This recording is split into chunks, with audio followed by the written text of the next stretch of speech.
Welcome to Lynn Cullen Live, talk radio without the static. Email your questions and comments to lynn@pghcitypaper.com. And now your host, Lynn Cullen.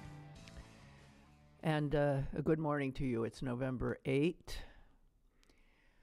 And the most recent news that I've heard is really upsetting. Not that most news isn't these days, but and that is that Ruth Bader Ginsburg is in the hospital.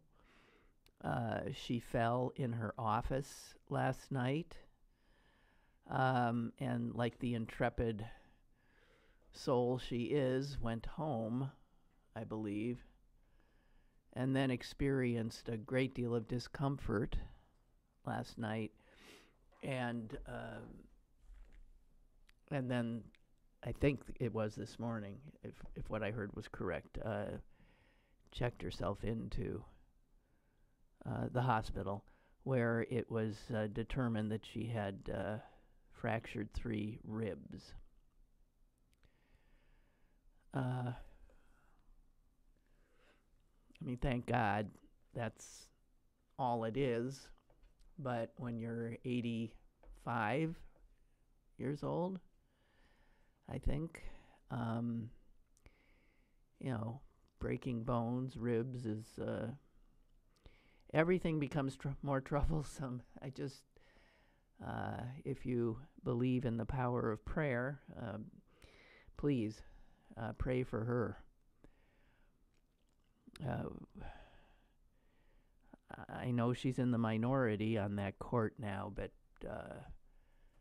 for her not to somehow hang in there until a Democrat can be elected president of the United States. She is our last hope for having a court that is not just totally a ultra right-wing rubber stamp. I don't know. I wasn't very articulate yesterday. I can tell I'm not going to be particularly articulate today either. I think I can't keep up. I mean, all my working life I've prided myself on keeping up, and I can't anymore. Every day, guys. I drove by this morning a crime scene, a place of slaughter, because it's my way to work. And I had the radio on, and I was listening to reports of another slaughter, this time of mostly young people, it sounds like, at a bar, country western bar in Thousand Oaks, California. I believe 13 now dead. I don't know if that includes the shooter. It does include 1 law officer. Otherwise, kids, college kids.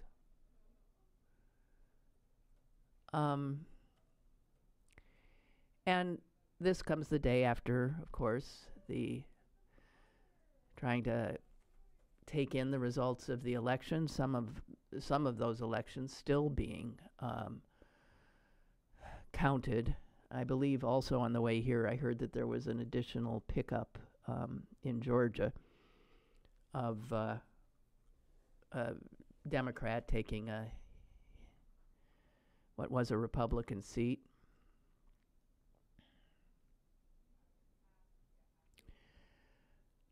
It's been pointed out by more people than me that, of course, the big news up until the election was that menacing caravan of invaders heading to our border. It was not to be seen, this menacing caravan, even though it's closer, on any newscast I saw. I don't see it mentioned in any newspaper I read today.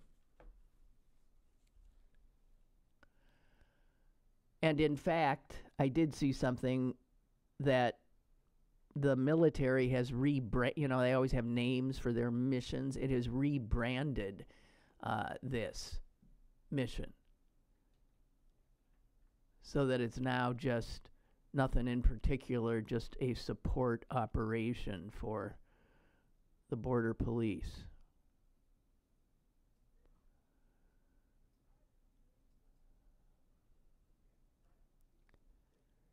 I have not mentioned, of course, the firing of the Attorney General, the appointment of a Trump stooge in that position, at least on an acting basis. I have not mentioned the doctoring of a video from the president's press conference that has been put out by the White House, attempting to show that CNN correspondent Jim Acosta apparently, supposedly, allegedly put his hands on this woman who was trying to get the microphone away from him. People who are editors of video have been all over Twitter saying it is clearly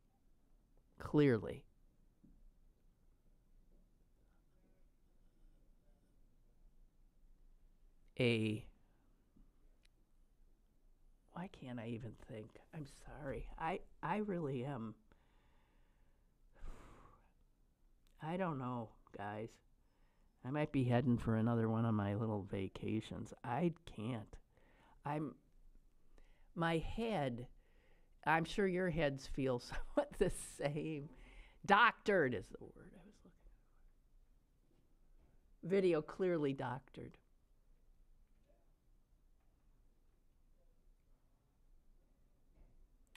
Acosta's press credentials being pulled. This doesn't happen in this country. How many times can we? This doesn't happen. This happens in China. Happens in Russia.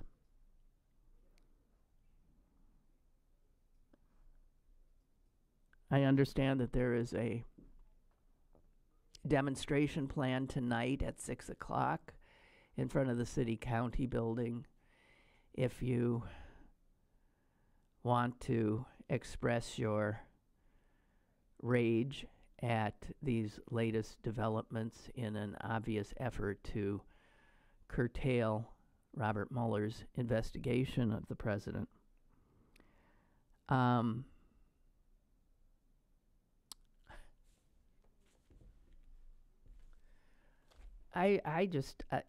serious. I don't know what to say anymore.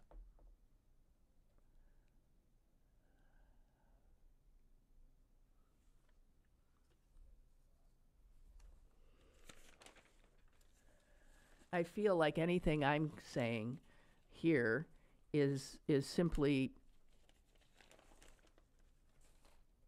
saying things that you've already heard. I am no different than any of you in that I just am trying to keep my sanity while I take all this in. The constant barrage of, I was going to say stories, but stories doesn't, it's reality, this constant barrage of the reality of our country in these times is so destabilizing to our ability to think straight, to know the most efficacious way to respond. When I heard about the demonstration at 6, I thought, well, all right, but is that what we're supposed to do? Pour into the streets in front of our city hall, which had nothing to do with it. are, I agree that we should be in the streets in some manner, but in some massive,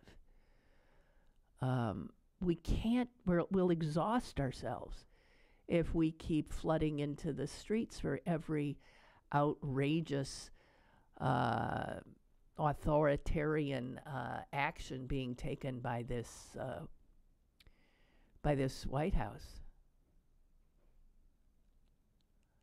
I don't know. I want to be smart about our reactions, and I don't know if we're being smart. I don't know. Do you?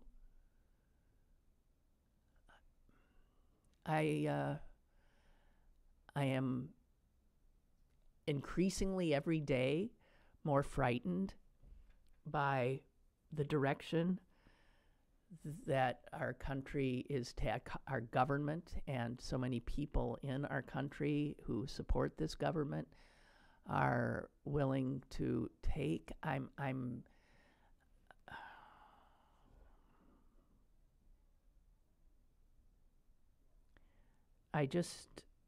don't know.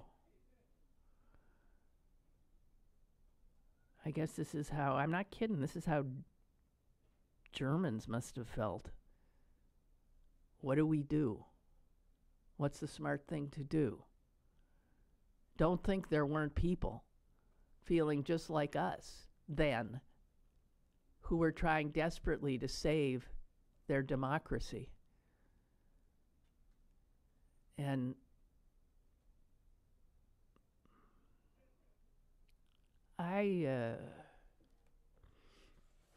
okay. Here's what we do know. Thank God at least the Democrats took the House.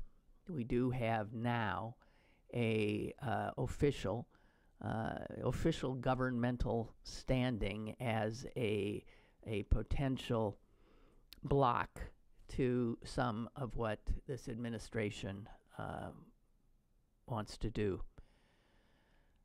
But nothing will go through that Congress. Nothing. Because you have two chambers that are in absolute, you see here again, I can't think of words today.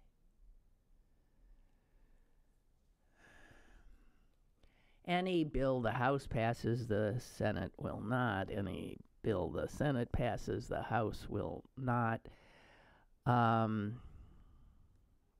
Nothing will be done. This country will be in a state of stasis in many respects while it goes downhill because of the actions of the executive branch, and perhaps I think it's enabling Senate and judiciary. And here's the scary part. The Senate now is more Republican, and it's more Trumpist. So that while you had some Republicans retire, they were replaced by Republicans in Trump's image. So that it is a body now that is much more inclined to rubber stamp any and everything that comes out of that White House. And one of the most frightening things, and this heads back to Ruth Bader Ginsburg, God bless her, is that one thing that Mitch McConnell will do now is double down on stacking the judiciary, the federal judiciary. I saw that one of the good things that happened in the election on Tuesday was that there are more Democratic attorneys general in the states. And those are the guys that have recently been banding together and suing the federal government, and successfully on many occasions. And I saw our own Attorney General here in Pennsylvania say that this helps us. We will be stronger. We will continue to turn to the judiciary to right so many of these wrongs. But all I can think of is the judiciary will continue to be transformed into a Trump rubber stamp. Because that's all the Senate's going to be up to. That is all they will be up to. Just checking off every federal appeals court, every circuit court. They will pack. And those are lifetime tenures. We have a caller. Caller, go ahead, and thanks for calling. Is that me? Am I on? Yes, you are. While I'm here on hold, I just reading a text that came across from my sister that Ruth Bader Ginsburg just fell. Well, she fell and broke 3 ribs and is in the hospital. Oh, jeez. What worse could happen? And I think it's confirmed. Yeah, here CNN has a thing. I just said all that. Pardon me? We know that. Oh, you know that. Okay. Hey, while I was on hold, and basically, I'm glad I was listening this morning when you said, well, are we doing the right thing? And I think you answered your own question when then you started talking about, well, what was it like in Germany in the 30s, right? And that really struck me, and it just confirms for me, yes, we are doing the right thing. I mean, because we cannot just give up and give in. No, of course. I mean, of course. We are doing the right thing by... Well, but we want to be smart about the actions we take. We don't want to deplete our energies in actions that might make us feel good, but don't in any way really impact, the situation. I don't know. I don't know. Other than energizing people. And I think that's why taking to the streets after so many of Trump's actions, I mean, it has helped energize people, and I think we just saw that in the midterms of turning so many, House seats. I mean, that's local level. People saying, like, we want to take this back. So if anything, it's just in sign, I think, of solidarity. And I agree. I was even thinking this morning, do I, rearrange my whole schedule and can I make this thing? And just hearing you say that, what did people in the 30s in Germany think and do? And it makes me say, nope, we have to continue. You have in any sign of solidarity. You have to show up. We have to show up. That's it. I hear you. And I read something last night that really stuck with me, and it was saying something like, the Founding Fathers didn't assume that the president would be an honorable person.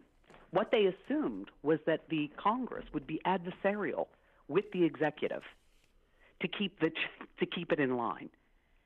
And that's what we have to stand up for. So we have to fight for that. Yes. That's the crisis at this moment, and we have to make our voices heard. This just So you'll be there. Okay. You'll be there tonight. We'll be there. I'm going to go. You're a good woman. Okay. You're a good woman. Bye-bye. I thank you. Bye. Yeah. I mean, I should probably take a break just because I don't want to bum anybody out. I don't want to drain people's energies by coming on here and sounding like I do today. Okay, some good news.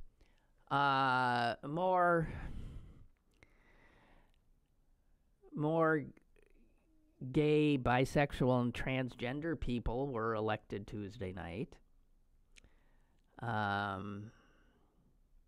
In fact, according to a political action committee for LGBT candidates, 153 openly gay candidates won election, and that's at the state and national level. And they won sometimes in places that, would surprise you.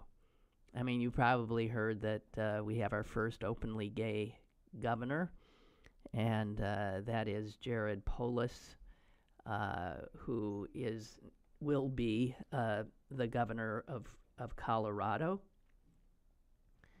Needless to say, all of these people are Democrats, okay? In Kansas, Sharice Davids won a seat in the Congress, and she will be the first lesbian congresswoman from Kansas, and she will be one of the two first Native American women elected to Congress. She defeated her Republican opponent, who called her, listen to this, a radical socialist kickboxing lesbian Indian who should be sent back packing to the reservation. Kansas, as you know, is as red a state as they come, so it's heartening to see that she won. Brandon Woodard, also identified as gay. Susan Ruiz, a lesbian, also self-identifying, both elected to state representation in Kansas. Kansas, as you know, electing a Democrat governor. So you can look at little things like that to up your spirits. But for every little thing like that, I do have a negative I can counter with. I'll just try not to at the moment. We have a caller. Let's get you in here. Hello. Hello. Hi. While I was on hold, this is Clarence from Canonsburg. While I was on hold and listening to, you read off the list of, accomplishments. Yeah. It made me think, and I believe it was you who said, Republicans are good at playing the long game. They know how to win these little seats. Yeah. Yeah. And so what you're seeing is the reverse of that. Remember how Democrats had all that power in the 80s, and and the Republicans were playing that long game. They were winning school boards. And, little by little, right? And that's what we're starting to do. This is what you're saying right now. Right. I never thought of that until I heard you saying that about these little races. It literally popped into my head because I called about the marches. Yes. Marching. What do you think? Yeah, and I think the danger is it becoming, every day. Right. You know what I mean? There's those damn liberals marching again. What's on Channel 53? You know what I mean? Exactly. Seinfeld repeat. Yeah. That's the danger right there. Right. Yeah. So when you said you got to do it smart, it is smart to do it smart, in my opinion. Yeah. Well, I think what happens is right. What your previous caller said is those marches have the effect of energizing those who march, but they also, as you're suggesting, have the effect of making other people think, God, don't those people have anything else to do?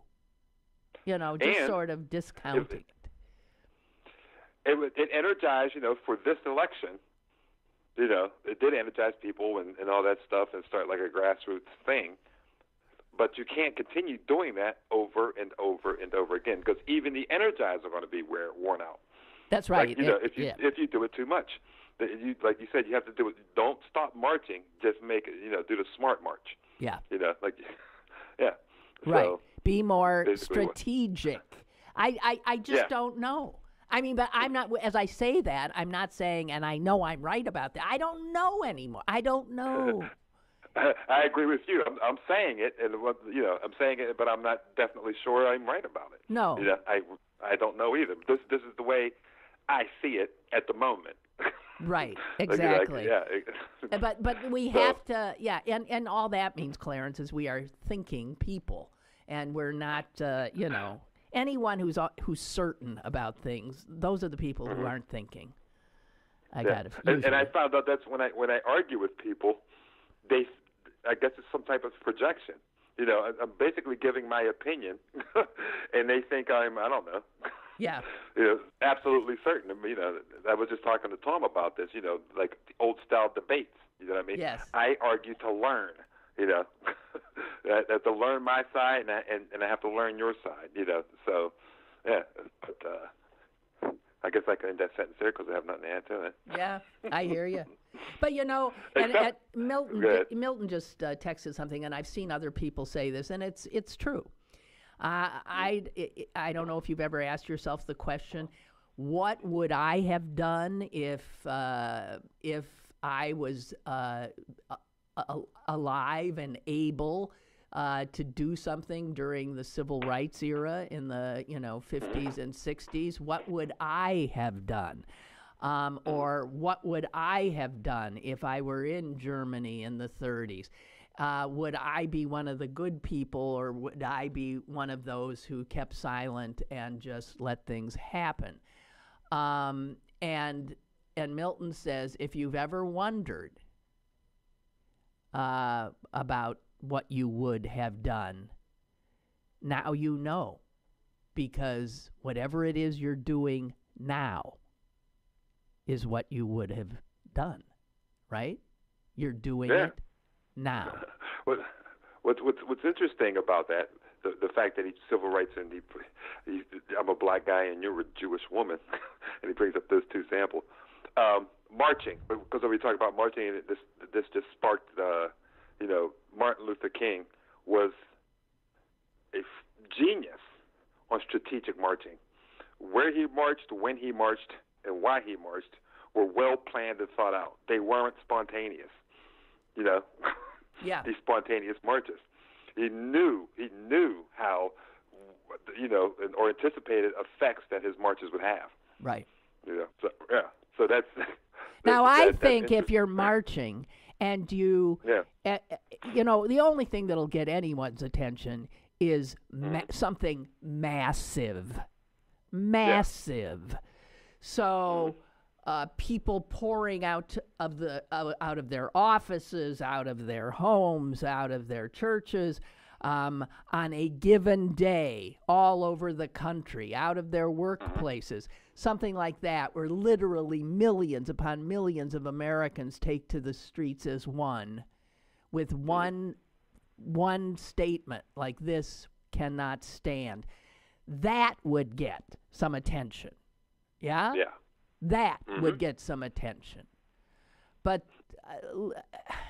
I just don't know.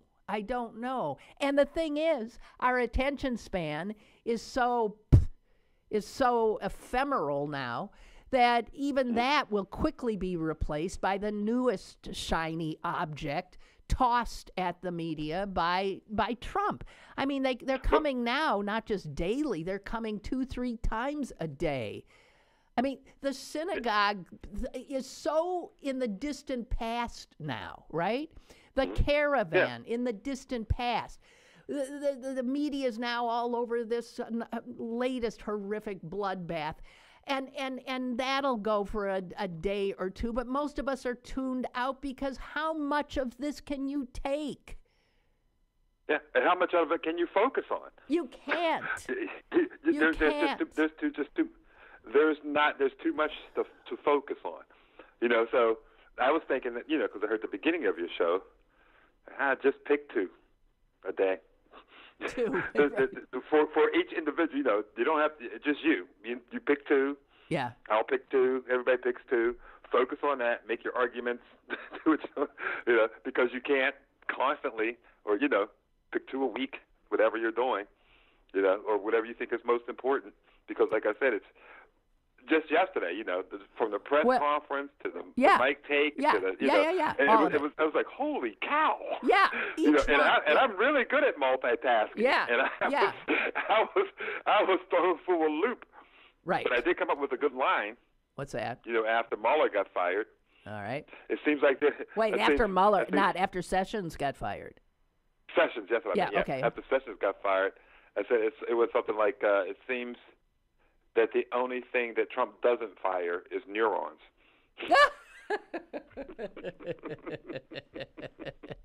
All right, listen. I put that in a comment on Facebook, and I said, I got to put that everywhere. I put it in about 4 different groups that I belong to. Well, thank you so much, because I think that's the first time I've laughed all day. Thank you. Okay. Thank you, Clarence. Bye. You're welcome. Bye. Bye-bye. We have another caller. And hello, caller, you're up. You are up. Hello. Hello? Hi. Go ahead. Hi. Hi. Hey, Lynn, on that Sessions thing, I've kind of accepted that even if Mueller comes out with some stuff, nothing's going to be done. I'm hoping once the jerk gets out, then they nail his ass. That's what I'm hoping for. I mean, I hope I'm wrong. I hope they throw him out, but I just don't see the Republicans changing anything. Unless something really comes out bad, I don't know what the hell they have. No, the Republicans are just totally complicit. So the thing is Trump thinks this. Nothing's going to. He thinks that this is going to blow over. Stop this. Oh well, nothing's going to. No, the thing is though, he could be every day he's president, more serious damage is done to this country. And I'm talking it's serious. And at some point, I don't know that we can repair. I don't even know if we've even reached that point. That he has 2 more years in office, and then a potential 4 more. He is desperate, clearly. His behavior, his even more erratic behavior yesterday at the press conference, shows that he is now getting desperate to stop Mueller. I mean, that's what this is about. But we have a Congress, at least a Senate, that won't lift a finger, and we have a Supreme Court that also might not step in like it should, or step up like it should. And an increasingly Trumpized federal judiciary. If all of that works for them, then they can pull this off. If you want to know the truth, I'm terrified. I am terrified now, and I think Mueller's 10 steps ahead of him. Well, I think he's figured this in. Huh?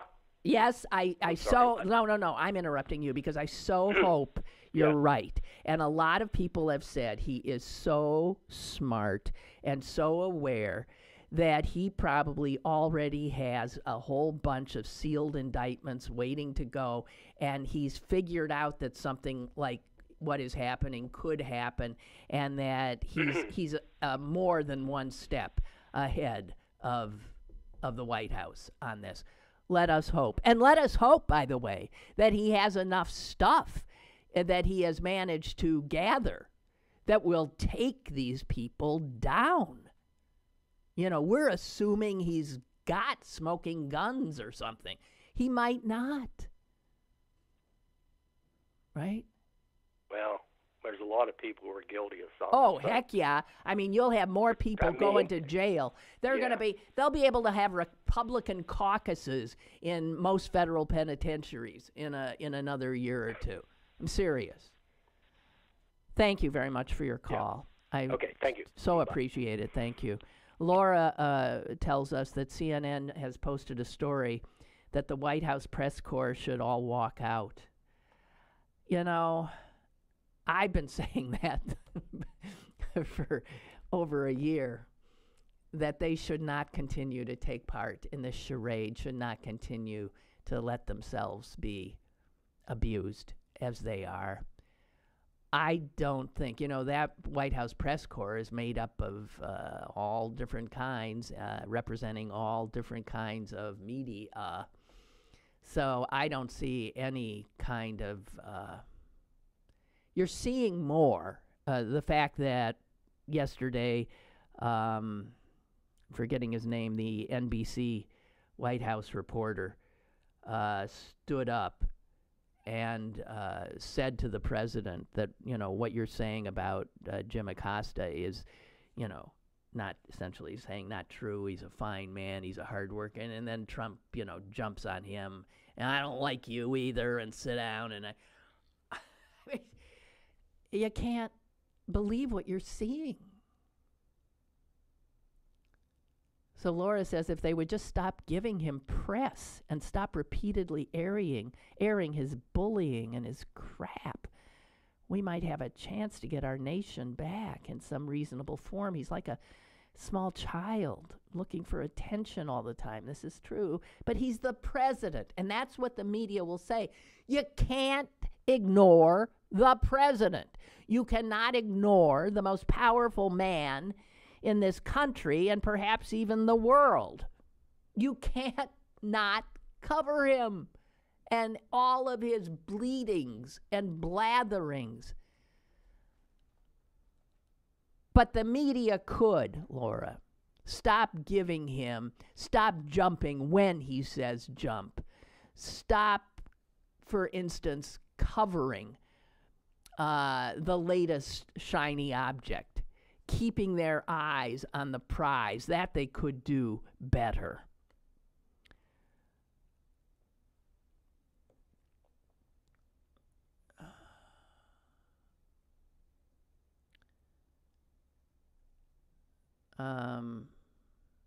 We have another caller. Let me just go to that.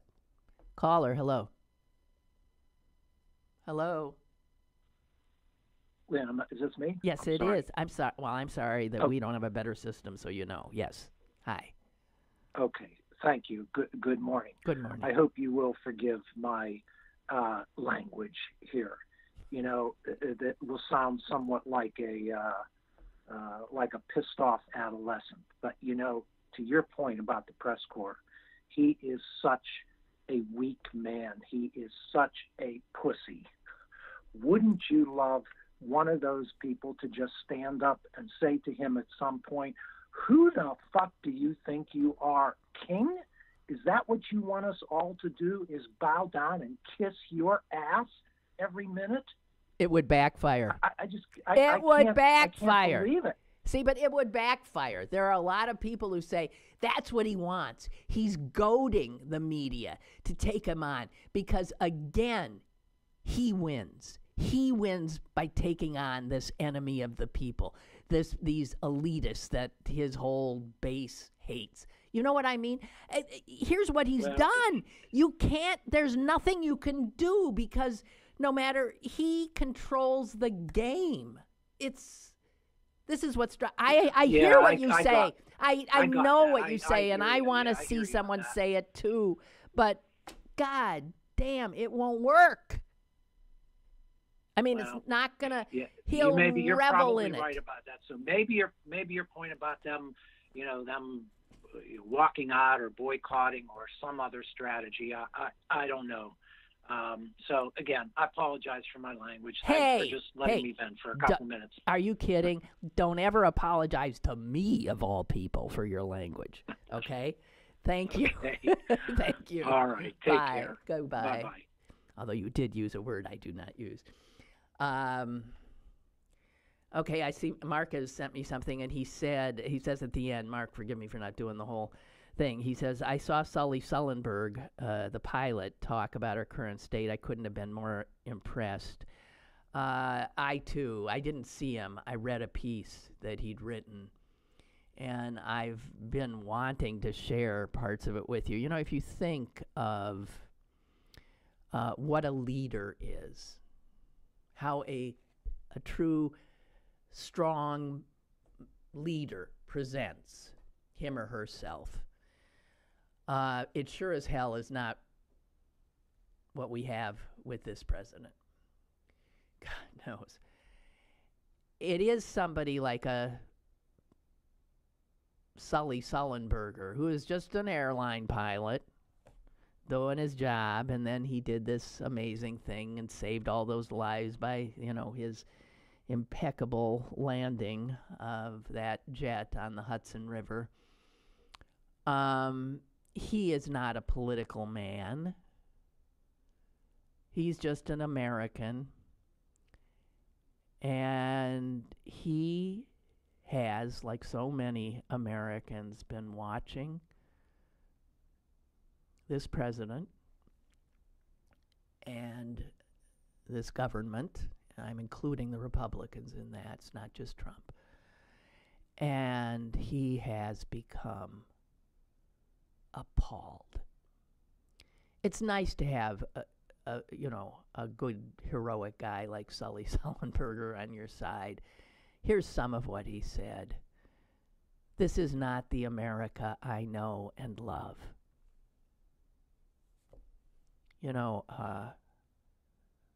How have we not all uttered the same words in one way or another? And then he talks about leadership, and he says to navigate complex challenges, all leaders must take responsibility and have a moral compass grounded in competence, integrity, and concern for the greater good. That right there is the antithesis of Donald Trump. Take responsibility, never does. Have a moral compass that is grounded in competence, integrity, and concern for the greater good. Reverse all of that, and you have Donald Trump. And then Sullenberger goes on to talk about not just Trump. He talks about the other political leaders in this country. And he says many are cowardly, complicit enablers, acting against the interests of the United States, acting against the interests of our allies and of democracy, encouraging extremists at home, and emboldening our adversaries abroad, and threatening the livability of this very planet. Many do not respect the offices they hold. They lack or disregard a basic knowledge of history, science, and leadership. And they act impulsively, worsening a toxic political environment. And then he just goes on and on to talk about this. We cannot allow this current absence of civic virtue to be normalized. But that is what has happened since Trump came on the scene. A lack of civic virtue is now normal. Sullenberger will give you a few more of his words. We must rededicate ourselves to the ideals, values, and norms that unite us and upon which our democracy depends. We must be engaged and informed voters, and we must get our information from credible, reliable sources, reputable sources. We cannot wait for someone to save us. We must do it ourselves. Sully Sullenberger, who also points out that he has been a registered Republican for the majority of his adult life, but has always voted as an American.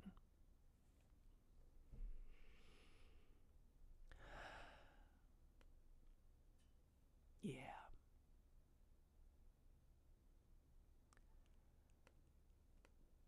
Pastor Kim says one problem with the thought of the media walking out of a White House briefing is that the ones that will be left will be Fox, Breitbart, the Daily Stormfront. Jesus. And you think this ain't 30s Germany? Then what, she says. Like you said, who knows Who knows what the right thing is to do?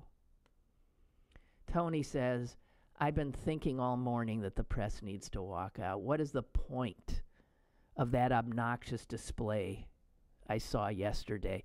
If they could all just get together, take a stand, it would drive this jag-off insane. I don't know. He would use it.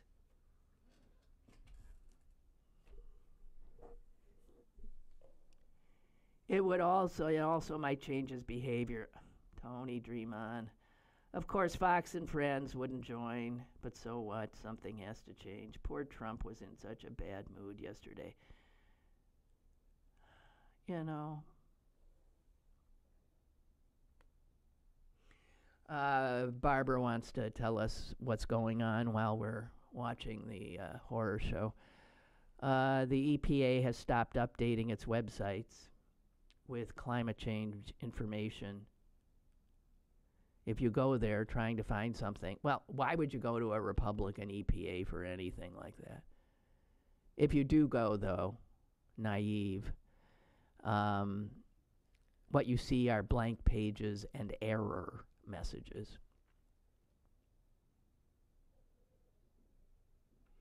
And I've pointed this out.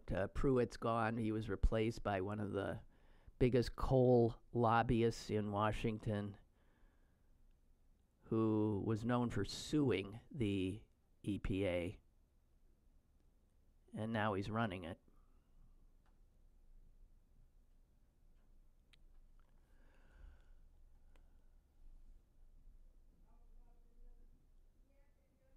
Paul says, look at the profile of a sociopath. And it's like a profile of Donald Trump. Sure it is. I mean, yeah. We know this. Little item you might have missed. Another Republican's off to jail for 10 years. This is former Congressman Steve Stockman, convicted of bilking almost $1 million intended for charity.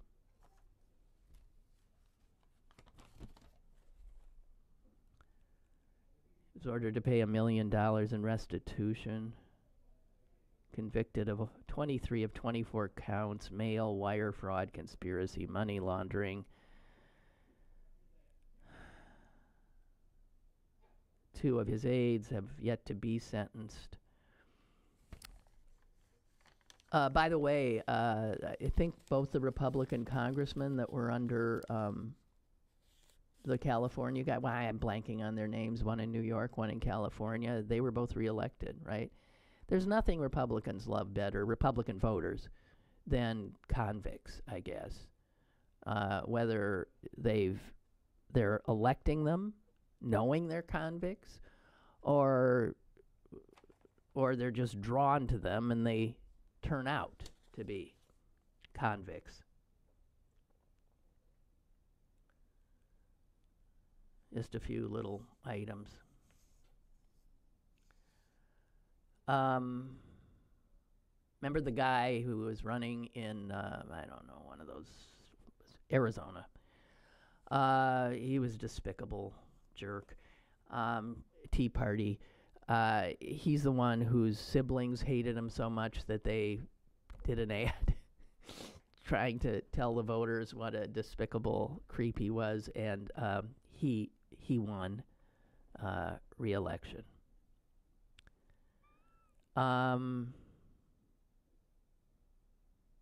You know who didn't? The guy who we called the Stash, the iron worker, regular guy. We looked at him, the guy in Wisconsin who was running for the seat Paul Ryan, the Speaker of the House, is vacating. You know, we all loved him, right? There's the answer for Democrats. He's a blue-collar, tough-talking, straight-talking union guy. He went down in flames double digits.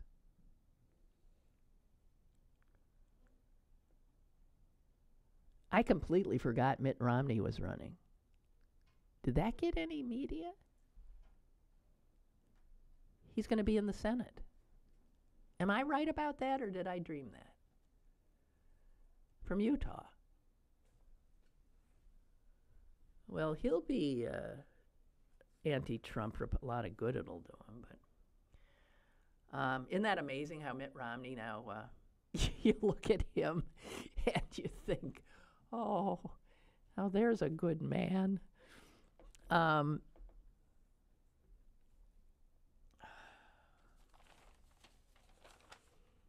What else do I have here? Also, you may have recalled that the Democrats ran a transgender woman for governor in Vermont, and she lost. And she had pretty much pulled out of the, she didn't stop, she pretty much stopped running because of the death threats. She stopped putting out her public schedule. She became very fearful of holding, a rally of any kind. So anyway, she lost. Here in Pennsylvania, our state house will have its first black, openly LGBT person elected to go to Harrisburg, and that is a gentleman named Malcolm Kenyatta. I'm going to assume he's from Philly. I'm just going to assume that.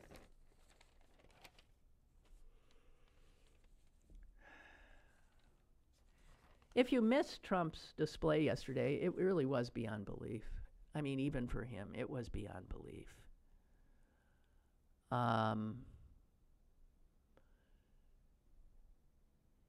He went after two black women reporters.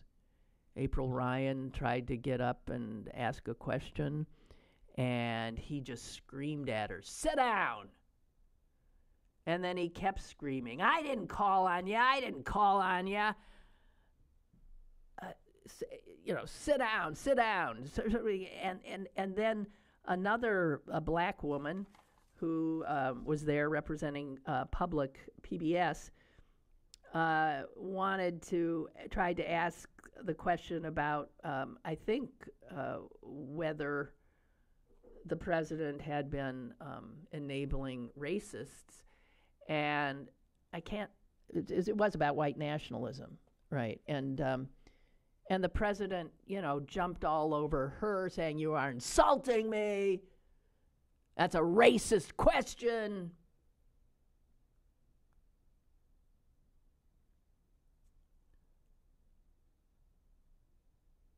It was something.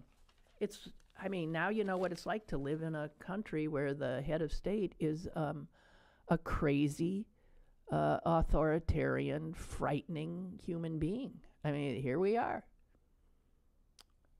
Banana Republic. You don't even have to get on a plane and fly off to some Central American country or someplace else. We're there.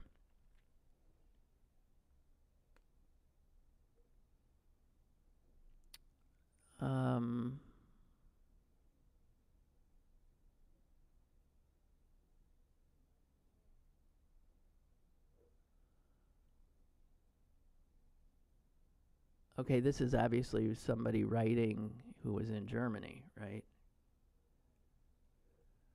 We were decent people and they kept us so busy with continuous changes and crises and so fascinated by the machinations of the national enemies without and within that we had no time to think. We had no time to think about all these dreadful things that were growing little by little all around us. Unconsciously, I suppose, we were grateful. Who wants to think?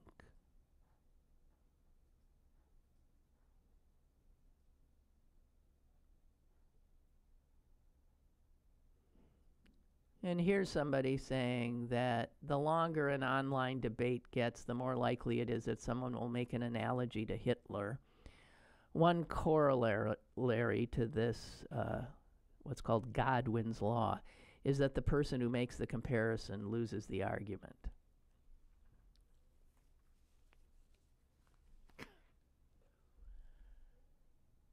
Why?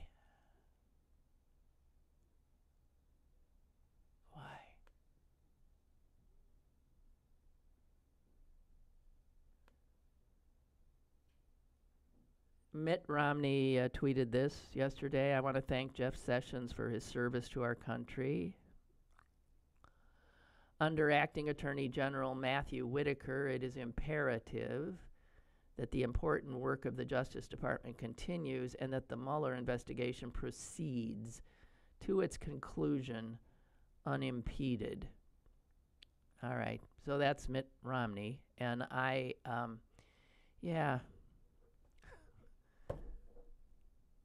for all the good that'll do.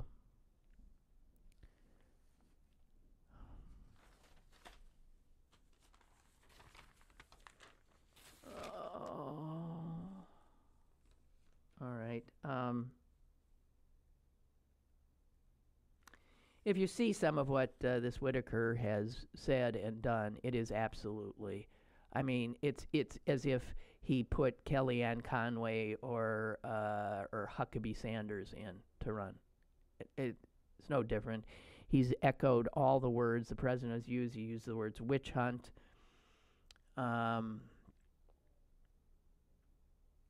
He, while running for the Senate in Ohio, said it was important to find out, for those that were running, whether they had a biblical view of justice.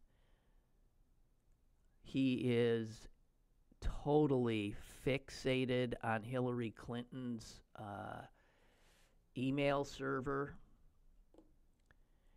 He has always been against the Affordable Care Act. He wrote an op-ed piece praising Trump for firing James Comey. He has widely been looked at within the department as essentially a White House spy. Now stop and think that as he will now be overseeing Mueller, because he didn't recuse himself. He should. He won't. And he's overseeing Mueller. So in his oversight, he will be able to know what Mueller's doing and what Mueller's got. How does Mueller keep that from him? And then he will tell the White House. One of the things that apparently has made Trump crazy is that he doesn't know what Mueller knows.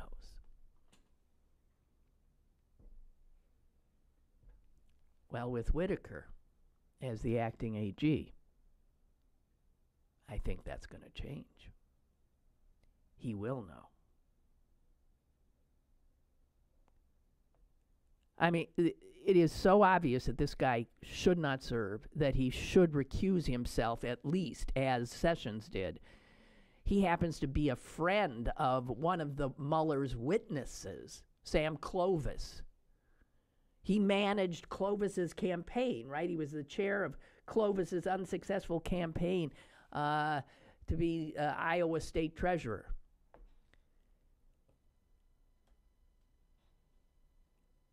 And so, I mean, there's the conflicts of interest are just all over the place.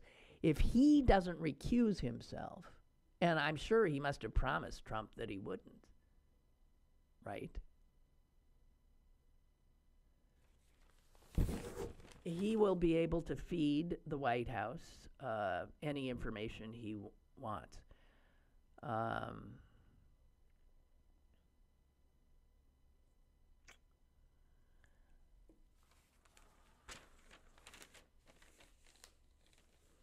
I mean, the New York Times says, it's not really clear that Whitaker can even legally hold the post of acting AG since he's never been confirmed by the Senate of the United States.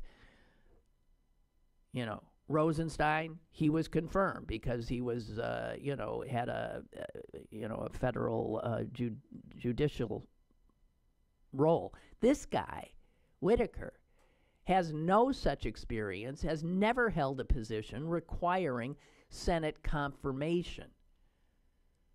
So and here again, all this stuff will end up before the Supreme Court.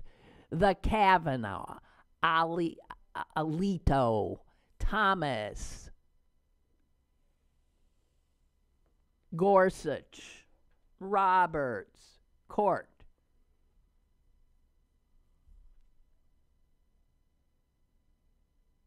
So now he's in a position to literally be able to tip off the White House to absolutely any and everything Mueller has or is going to do.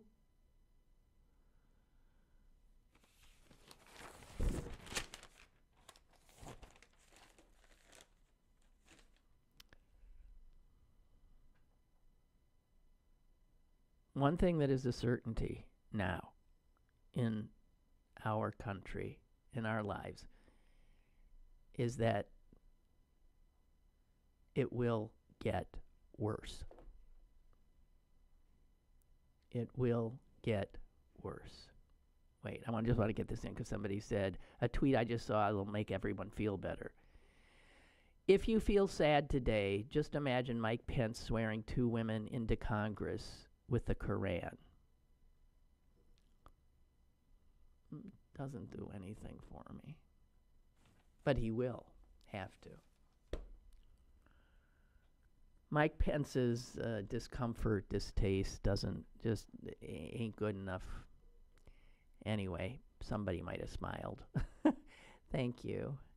And I'm sorry, I'll try to get my game up a little bit, but I am who I am. And I'm really struggling again. Have a good day.